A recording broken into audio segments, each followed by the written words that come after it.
আমরা সবাইকে বলছে প্রসাদ খাও, ওরে ভগবান, আমি তো দেখেছি আজ পর্যন্ত যত হরিবাসর, যত নামযজ্ঞের যেগুলি প্রসাদ বলে ডিস্ট্রিবিউট হয়, কে যে রান্না করে, রাঁধুনিও ওই রকমই।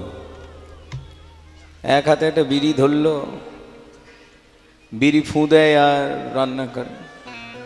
ওই যে বিড়ি ফুঁকলে যে হাতটা এঁঠো হয়, আর ওই এঁঠো হাতে খুন্তি ধরলে যে খুন্তিটাও এঁঠো হচ্ছে, এটু কোনো জ্ঞান নাই ওর। ওই রকমই রান্না হয়, সারা রাত জেগে ওই রকম খিচুড়ি স্তূপাকার হয়, আর সারাদিন ধরে সবাই খায়। তাহলে রাঁধুনি যেমন হবে, দেখেন ভোজন গ্রহণ সম্পর্কে শাস্ত্র কি বলছেন। সাত্ত্বিক, রাজসিক এবং তামসিক ভেদেও তো ভোজন ত্রিবিধ। এর মধ্যে যিনি ভোজন পাক করলেন, যার দ্বারা ভোজ্য পরিবেশিত হচ্ছে, তাদেরও যে মনের ভাব এবং বিকার, সেটা কিন্তু ভোজনের সঙ্গে